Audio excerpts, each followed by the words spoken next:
Depuis son arrivée en 2013, la Crosstrek est une voiture qu'on qualifie d'assez originale. C'est unique comme concept et il faut dire qu'on se base sur la Subaru Impreza pour la conception du modèle Crosstrek depuis son arrivée. Et là, bien évidemment, c'est le modèle de nouvelle génération. Contrairement à ce que vous pensez, c'est totalement nouveau, même si la présentation est très évolutive par rapport au modèle qu'on remplace. Donc, nouvelle plateforme, nouvelle carrosserie, c'est entièrement neuf. Il faut dire que la voiture, elle est 15 mm plus longue que le modèle qu'on remplace, mais l'empattement, lui, est 30 mm plus long, ce qui veut dire qu'on a réduit les porte-à-faux de la voiture pour lui donner un peu plus de tonus au niveau de la présentation.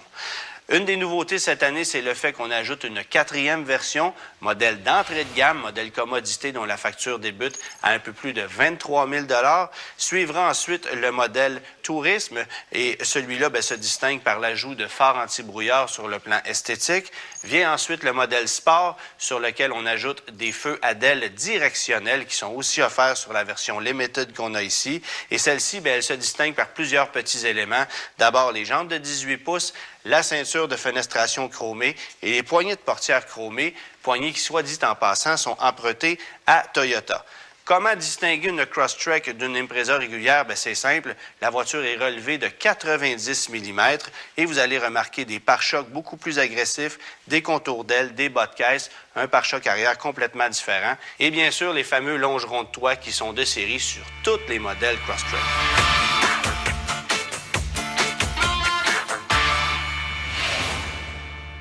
Pour la conception de sa Golf All-Track, Volkswagen s'est inspiré de la Passat All-Track qui est vendue en Europe depuis plusieurs années, laquelle rivalise ironiquement avec la Subaru Outback, laquelle a inspiré la Subaru Crosstrek. La Golf All-Track, par contre, est débarquée chez nous en 2017. C'est d'ailleurs un modèle 2017 qu'on a ici. La modèle 2018 n'était pas disponible au moment de l'enregistrement. Et il y a des petites retouches pour 2018, il faut quand même le mentionner, notamment au niveau des phares, des lentilles de feu arrière et des jantes. En fait, on ajoutera un deuxième modèle de jantes disponible cette année, mais celles que vous voyez, elles le sont aussi pour 2018. Malheureusement, il y a une seule version de disponible de la Golf All-Track sur le marché. C'est un modèle Highline, donc tout équipé, dont la facture débute à un peu plus de 35 000 $. Il est toutefois possible de tenir une Golf Sportwagen à traction intégrale à prix moindre puisqu'on la propose en version Trendline, Comfortline et Highline. Bien sûr, la All-Track, elle se distingue sur le plan esthétique par plusieurs éléments. Toutes les garnitures de couleur argentée que vous voyez sur la voiture, c'est unique à la Golf All-Track. Même chose pour les moulures de bas de caisse et de contours d'ailes qui permettent de donner un look un peu plus aventurier à la voiture et c'est totalement réussi, vraiment très riche comme présentation. On ajoute également rétroviseur de couleur argentée, galerie de toit de couleur argentée et le toit ouvrant panoramique qui est offert de série sur la voiture. On rehausse également de 20 mm, donc la voiture est moins surélevée que la Subaru Crosstrek. Il faut savoir que l'empattement est plus long. Donc, c'est certain que sur le plan de la conduite hors route, c'est une voiture qui est désavantagée. Par contre, vous le voyez, c'est une carrosserie de familiale, contrairement à la Crosstrek qui, elle, s'inspire d'une Subaru Impreza régulière à 5 portes, ce qui fait qu'on a un coffre qui est beaucoup plus long sur cette voiture-là que sur la Subaru.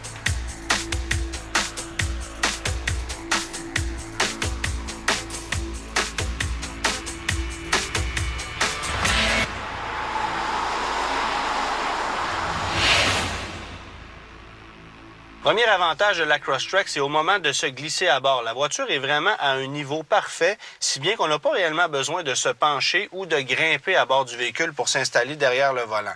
Et une fois que c'est fait, on constate qu'on a des sièges plus confortables que dans le passé et un peu plus de dégagement que dans le passé. Et je dois aussi admettre que la visibilité est excellente, un habitat qui est bien éclairé. Il faut dire que la version qu'on a ici est équipée d'un toit ouvrant.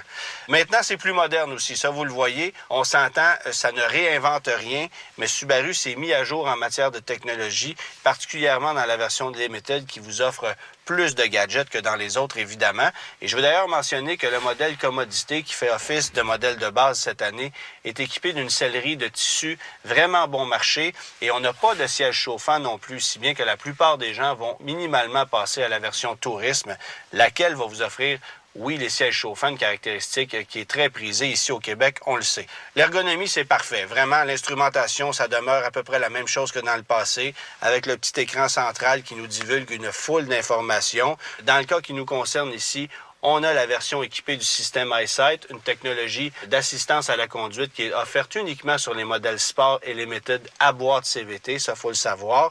Mais une des belles caractéristiques qu'on retrouve dans la voiture qu'on a ici, c'est l'écran tactile de 8 pouces qui est offert aussi sur le modèle Sport. Donc, beaucoup d'applications, c'est très simple, très facile à utiliser, une très belle technologie. Si vous optez pour le modèle commodité ou tourisme, à ce moment-là, ça sera un écran de 6,5 pouces. Mais bonne nouvelle, l'application Apple CarPlay et Android Auto, elle est de série sur toutes les versions. L'arrière de la Crosstrek, très confortable pour 2 personnes, un bon dégagement au niveau de la tête, des jambes, la banquette qui est confortable aussi. On a de l'espace pour installer des sièges d'appoint, ce qui en fait une voiture familiale assez intéressante. Maintenant, il y a quand même une grosse bosse dans le plancher, ce qui va limiter le confort pour un 3e passager, ça, sachez-le. Côté coffre maintenant, c'est pas ce qu'il y a de plus spacieux, 588 litres de volume, le seuil de coffre qui est assez élevé évidemment compte tenu de la hauteur de la voiture. On peut rabattre bien sûr les sièges arrière à la façon 60-40 pour optimiser l'espace cargo, mais malheureusement, ils ne sont pas complètement rabattables à plat, un petit défaut que Subaru devrait corriger.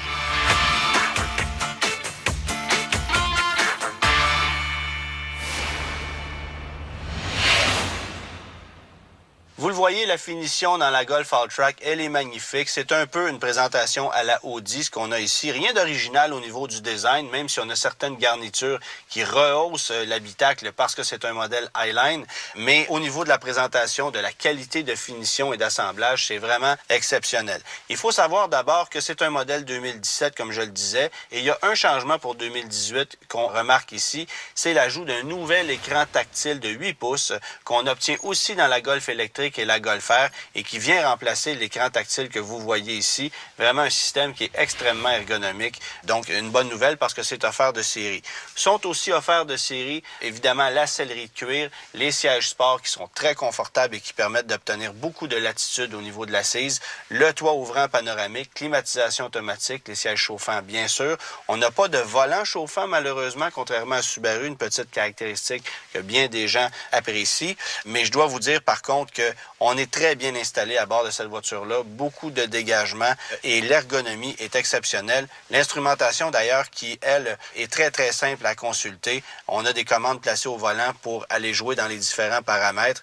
Visibilité qui est excellente également de tous les côtés. Et je dois avouer qu'un des éléments que j'aime bien, c'est l'éclairage d'ambiance le soir qui est assez riche et la qualité du système audio Fender qui est désormais offert de série sur la Golf All-Track. On s'installe facilement à l'arrière de la Golf All-Track, l'ouverture des portières qui ont un grand angle, donc ça facilite l'accès. Et une fois installée, une banquette qui est vraiment confortable, surtout pour 2 personnes, évidemment. On a un petit peu moins de dégagement au niveau des jambes que dans la Subaru, mais sinon, vraiment, c'est très confortable. Et un élément que j'aime bien, c'est l'habitacle éclairé du fait qu'on ait un toit ouvrant panoramique de très grande dimension. Là où la Golf All-Track se démarque, c'est bien sûr au niveau de l'espace cargo, puisque c'est une authentique familiale. D'une part, on peut rabattre les sièges complètement à plat pour obtenir un volume cargo de 1883 litres, ce qui est extrêmement généreux. Et même lorsque les sièges sont en place, c'est 860 litres de volume, donc drôlement plus spacieux que du côté de la Crosstrek. En plus de ça, on peut rabattre à distance les sièges, en fait, depuis le coffre, grâce à des leviers qui sont placés dans les parois latérales du coffre et sous le plancher de l'espace utilitaire. Vous retrouvez des compartiments de rangement ainsi qu'un espace pour dissimuler le cache-bagages qui, lui, est amovible.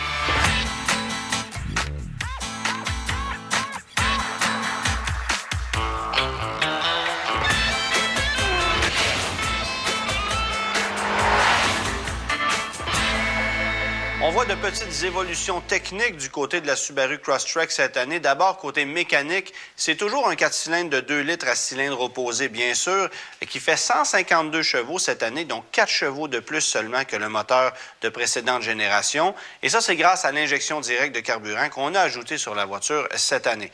C'est jumelé à une boîte manuelle à 6 rapports. Ça aussi, c'est une nouveauté. On avait une boîte à 5 rapports l'an dernier. Et en option, bien sûr, la boîte Lineartronic CVT qu'on obtient sur toutes les versions. En fait, c'est ce qu'on a ici aujourd'hui avec 7 rapports simulés. Évidemment, la voiture est dotée du rouage intégral avec le système X-Mode, c'est-à-dire qu'en enclenchant le système X-Mode, on va pouvoir redistribuer le couple toujours vers la roue qui a le plus d'adhérence. Ça, c'est nouveau aussi pour cette année. On a un châssis qui est 70 % plus rigide que la plateforme du modèle de précédente génération. Et côté suspension, c'est très traditionnel, donc indépendante aux 4 roues, jambes de force McPherson à l'avant, double levier triangulé à l'arrière. Côté frein, en terminant, très standard également, 11,6 pouces de diamètre à l'avant, des disques ventilés avec étrier à simple piston. Et à l'arrière, ce sont des disques pleins de 10,8 pouces de diamètre.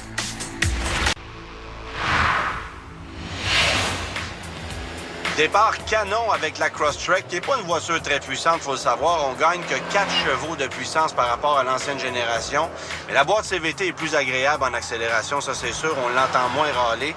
Pour les 0-100, par contre, c'est 10,8 secondes. Donc, c'est rien de très performant, sauf que la plage de puissance est plus intéressante, ce qui fait qu'au quotidien, vous allez moins ressentir l'effet d'élasticité et le manque de puissance qu'avec l'ancienne génération. 80-120, par contre, pour les reprises, ça demeure laborieux. On l'a fait en 7,4 secondes, ce qui est quand même assez long, parce que, évidemment, le manque de puissance est là et que la voiture n'est pas un poids-plume quand même. Ça, il faut le savoir. Freinage, c'est 39,2 mètres. Donc, c'est quand même une belle surprise. Je m'attendais à ce que ce soit plus long parce qu'on sait que Subaru n'a pas des freins qui, généralement, sont très performants. Mais là, on a des pneumatiques qui sont efficaces. On a une voiture qui, malgré sa garde au sol élevée, ne plonge pas trop. Un bon sentiment de sécurité. On sent que les suspensions avec le châssis sont à la hauteur lorsqu'on vient le temps d'immobiliser le véhicule de façon rapide. Donc, ça donne vraiment un résultat intéressant et surtout rassurant.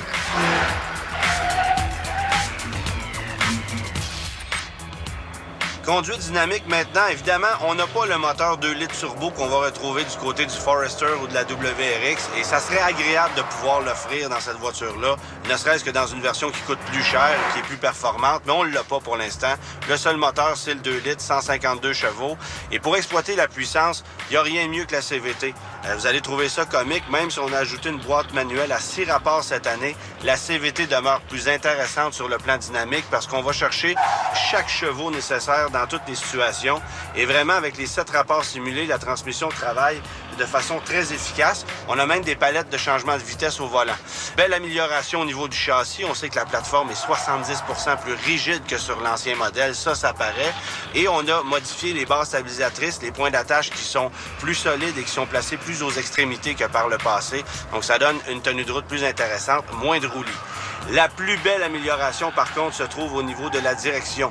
Beaucoup plus précise et communicative que par le passé. Et ça fait en sorte qu'on a tout simplement plus de plaisir au volant.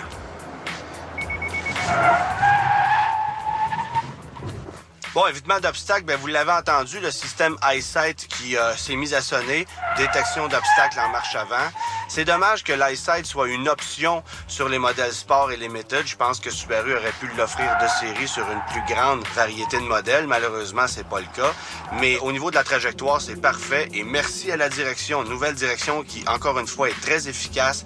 Bon châssis, on évite l'obstacle très facilement. Et même si la voiture est haute sur pattes, on sent pas beaucoup trop de roulis. La voiture décroche même pas. Donc vraiment, c'est assez efficace au niveau de la sécurité. On l'a vu.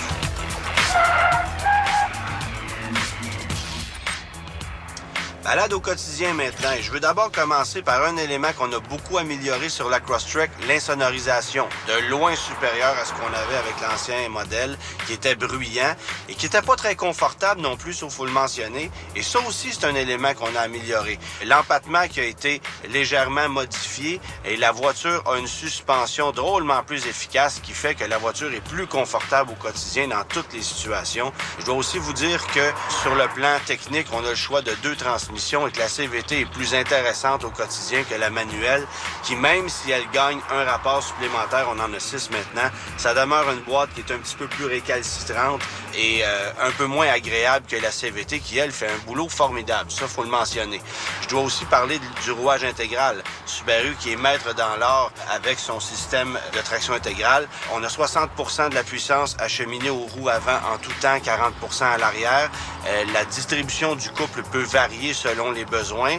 Et on a aussi le système X-Mode qui, sous la barre des 40 km/h, va vous permettre de redistribuer le couple toujours à la roue qui a le plus d'adhérence pour se sortir du pétrin. Donc ça, c'est vraiment efficace. Mais évidemment, il faut activer le système manuellement. On a un bouton sur la console. Je veux aussi parler des angles d'attaque. On a une voiture qui est haute sur pattes, 3,6 pouces de différence au niveau de la garde au sol par rapport à une Impreza régulière. Ça permet de mieux contrer les tempêtes de neige qu'on vit ici au Québec. Et finalement, consommation d'essence, 6,5 litres au 100. C'est vraiment un chiffre optimal, mais c'est quand même ce qu'on a réussi à faire avec cette voiture-là à boîte CVT dans de belles conditions, avec une portion de conduite en ville, il faut quand même le dire. Donc, c'est vraiment exceptionnel. Mais si vous optez pour la manuelle, ça va consommer un peu plus.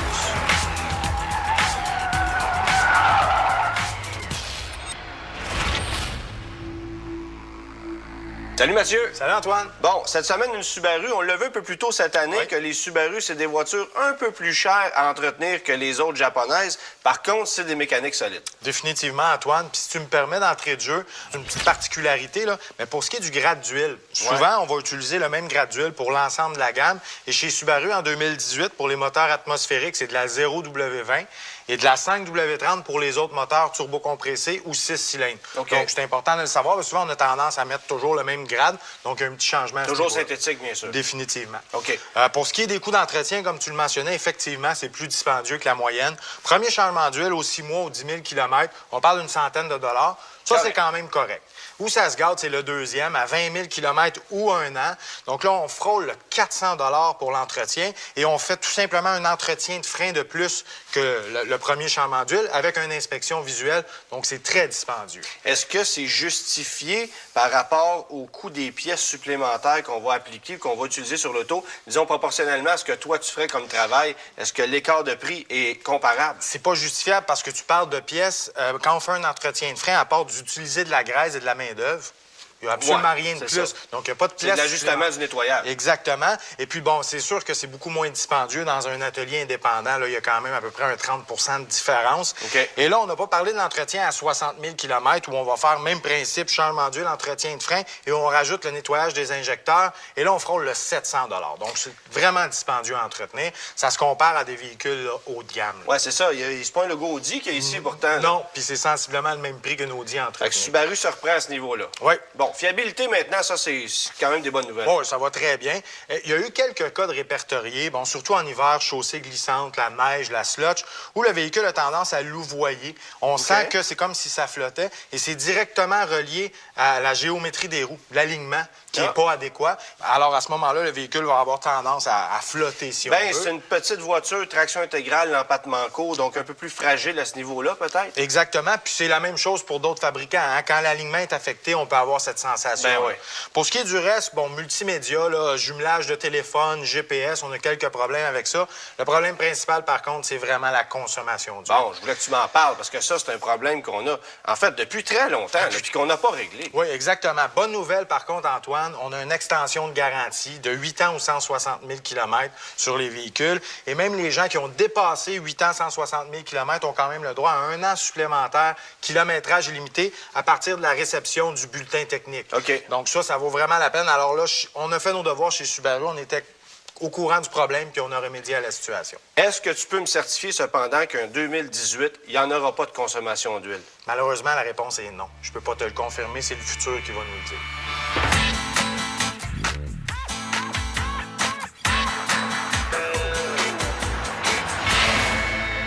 Du côté de Volkswagen, l'offre mécanique n'est pas plus généreuse que chez Subaru. Une seule motorisation de proposer. Et c'est toujours le moteur 4 cylindres 1,8 litres turbo compressé de 170 chevaux. On s'attendait peut-être à ce que Volkswagen intègre à la Golf le nouveau moteur 2 litres de 184 chevaux qu'on propose dans la Passat et le nouveau Tiguan, mais ce n'est pas le cas. Attendez-vous toutefois à ce que ce moteur-là y soit intégré éventuellement. La nouveauté cette année, par contre, c'est l'ajout d'une nouvelle boîte manuelle à 6 rapports sur les modèles Golf à traction intégrale. Donc ça, c'est la nouveauté cette année. Et sinon, vous pouvez obtenir ce qu'on a ici, c'est-à-dire la boîte DSG séquentielle à double embrayage à 6 rapports. Évidemment, la Golf All-Track est équipée de la traction intégrale 4Motion, un système réactif qui va redistribuer le couple de l'avant vers l'arrière au besoin.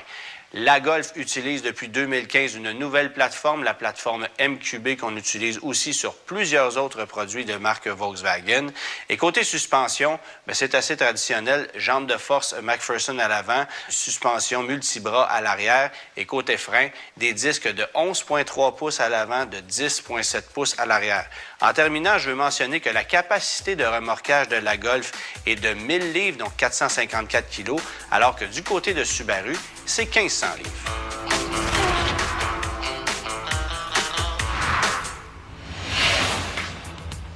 Accélération maintenant avec la Golf All-Track. Vous avez vu le délai à l'accélération. Ça, c'est la dernière boîte DSG. Le gros désavantage de cette boîte-là. Par contre, une fois que c'est parti, là, ça fonctionne. On fait le 0-100 en 8,6 secondes. Donc, une transmission qui est très efficace. Évidemment, on a plus de puissance qu'avec la Crosstrek. 170 chevaux, donc ça paraît. Même chose pour les reprises. Et là, la boîte DSG fonctionne à merveille dans ce cadre-là.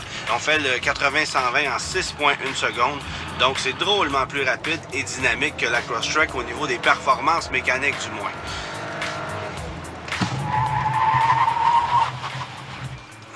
Freinage, c'est un peu décevant, par contre. Je dois vous dire que là, on a dépassé le cap des 40 mètres avec une Golf, ce qui est quand même assez décevant. 40,7 mètres, plus exactement. On sent un transfert de masse plus important qu'avec la Subaru, premièrement. Mais la pédale s'enfonce énormément. On sent qu'il manque de mordant au niveau du freinage. Et ça, c'est assez décevant. Volkswagen nous a toujours habitués à avoir un freinage qui est assez puissant.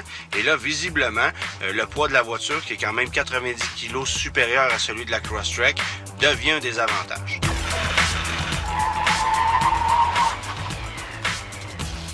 Conduite dynamique maintenant.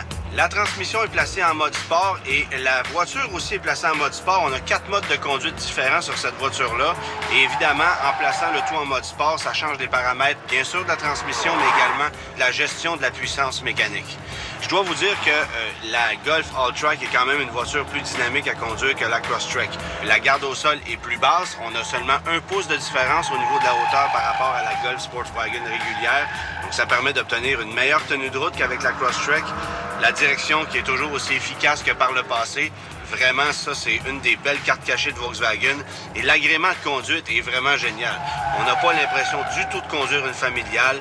On a plutôt l'impression d'avoir une petite sportive entre les mains qui serait d'ailleurs capable de composer avec une puissance nettement supérieure à ce qu'on a là. Donc, c'est vraiment une bagnole amusante à conduire. Donc, si vous cherchez l'agrément de conduite pur et dur, évidemment que la Golf All-Track a l'avantage.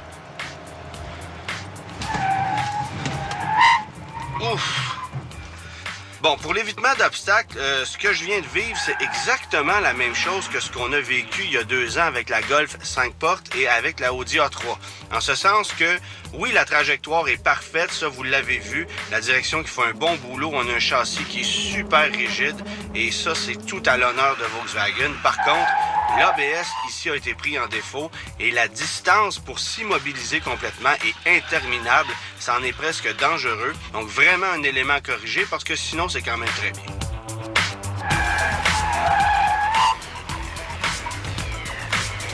Balade au quotidien, maintenant, la voiture est placée en mode normal.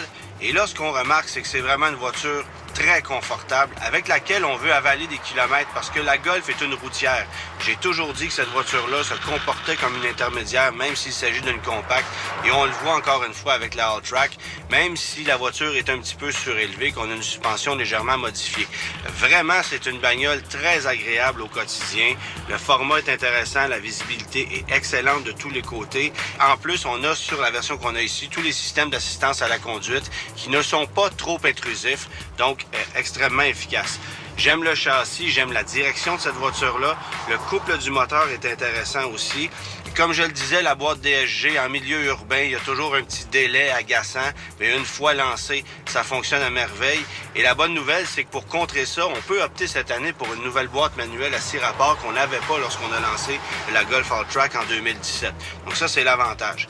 Rouage intégral maintenant, on a un mode hors route, ça permet de modifier les paramètres du système 4Motion pour optimiser la conduite lorsqu'on est dans la neige ou dans des situations un peu plus extrêmes, mais ça demeure un rouage intégral réactif qui ne fonctionne pas de la même façon que chez Subaru, mais qui demeure extrêmement efficace. Donc, c'est pas un désavantage. Côté consommation, par contre, là, on va consommer un peu plus que Subaru. 1,5 litres au 100 de plus en moyenne. C'est ce qu'on a fait, 7,8 litres au 100.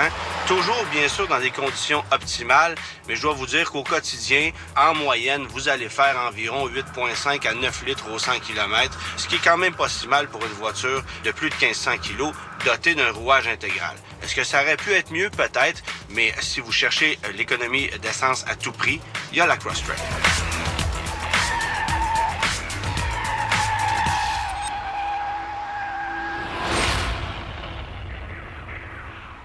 Mathieu, est-ce que je suis en train de comprendre qu'une Allemande coûterait moins cher à entretenir qu'une Japonaise? On n'aurait pas vu ça souvent. Là. Effectivement, mais c'est le cas, Antoine. C'est mineur, là, c'est pas une grosse différence, mais la raison pour laquelle c'est moins dispendieux, c'est que sur le Volkswagen, on fait les changements d'huile aux 15 000 km, tandis que sur le Subaru, c'est aux 10 000 km. Okay. Donc, on gagne un changement d'huile à tous les 2 entretiens.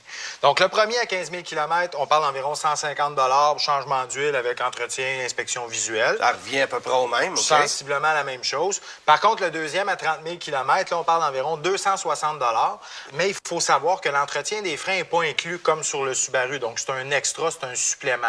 C'est pas inclus dans l'entretien. Alors, si tu calcules ça, ça revient encore à peu près au même. Sensiblement. Ouais. OK. Et là, à 60 000 km, bon, le véhicule qu'on a ici à l'essai est équipé d'une boîte DSG à 6 rapports. Une boîte qui va très bien, mais qui est dispendieuse à entretenir. C'est pratiquement 400 $ changer l'huile et le filtre. Ouch! Mais on sait que la Golf R 2018 va être équipée d'une DSG à 7 rapports et celle-là ne nécessitera pas d'entretien. Donc, c'est un petit peu particulier. Okay. Alors, si vous voulez sauver sur les coûts d'entretien, prenez une boîte manuelle, puis là, vous allez sauver énormément à ce moment-là. Oui, parce que tu sauves sur le coût d'achat aussi. Exactement, coût d'achat et coût d'entretien. Fiabilité, je veux t'entendre. Bien, fiabilité, on le sait, la réputation de Volkswagen, les problèmes électriques, c'est beaucoup mieux que c'était, Antoine, puis ça, il faut le savoir. Ben oui. Mais non, on a encore des problèmes électriques. Les actuateurs de porte, on roule la porte barre débarre toute seule sans aucune raison, ne fonctionne tout simplement plus.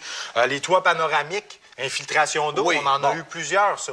Puis les gens, souvent, c'est beau, c'est le fun, mais un toit panoramique nécessite de l'entretien. Il faut que ça soit lubrifié régulièrement et bon, ça peut occasionner une infiltration d'eau. Donc... infiltration d'eau, bruit de vent, craquement, etc. Ouais. Pensez-y à 2 fois avant de prendre cette option-là parce qu'il y a bien des inconvénients en ce qui me concerne. Définitivement. Et il y a eu aussi quelques rappels. Ouais. Bon, au niveau des freins, la pompe à vide, donc de vacuum, qui pourrait prolonger la distance de freinage. Et ça, c'est pas bon, ça. Non, il y a eu quelques véhicules, là, Passat, Golf, Jetta, donc qui ont été touchés par ce rappel-là. Nomme la gamme au complet. Sensiblement, exactement. Et aussi, l'alimentation de carburant qui peut tomber dans le système d'émission et occasionner un incendie. Donc là, ça peut vraiment devenir problématique.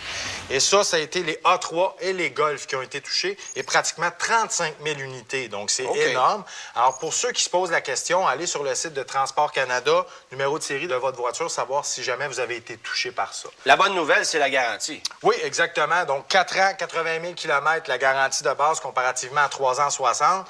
Le reste, motopropulseur, c'est la même chose, 5 ans ou 100 000. Mais pour la perforation et la rouille, Volkswagen aussi a un avantage, 12 ans ou 200 000 km. Donc ça vaut vraiment la peine. On aurait aimé ça que Subaru ait ce garantie-là aussi. Effectivement. Bon, et si tu avais à choisir une des 2 voitures uniquement sur le plan des coûts d'entretien et de la fiabilité à long terme, tu irais où? Sans aucune hésitation, j'irais avec la Subaru là, pour l'ensemble de la fiabilité du véhicule.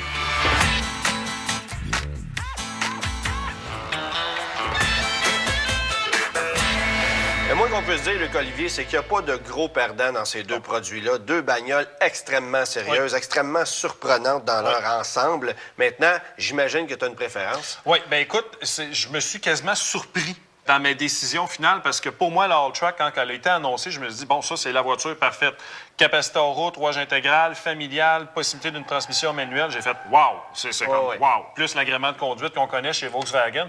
Mais après avoir conduit la Crosstrek, là, j'ai comme « ouais ».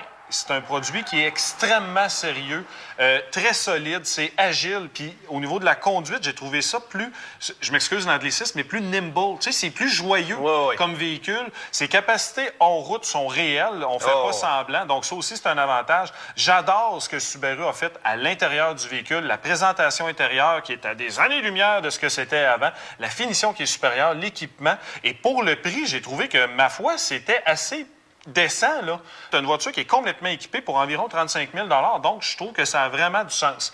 Là, à la lumière de ce que je te dis, plus que toi, les arguments que tu vas me dire aussi, parce qu'on s'en a parlé vigoureusement, parce que c'était pas facile à choisir, je vais aller avec la Subaru parce qu'elle a des avantages financiers aussi que tu vas nous expliquer. Les avantages financiers, parce qu'à équipement à peu près équivalent, on a 5 000 $ d'écart ou à peu près 100 $ par mois. C'est Ouais. pas compliqué. La Volkswagen peut justifier son prix plus élevé par le fait qu'on ait plus de puissance, plus d'espace, quelques gadgets supplémentaires, puis une garantie qui est plus longue aussi. Oui, ça, il faut quand aussi. même le Ça, c'est dire. certain. Mis à part ça, moi, je considère que c'est un produit qui est très solide, sauf que Volkswagen arrive avec une approche marketing qui ne met pas la Golf All-Track à son avantage.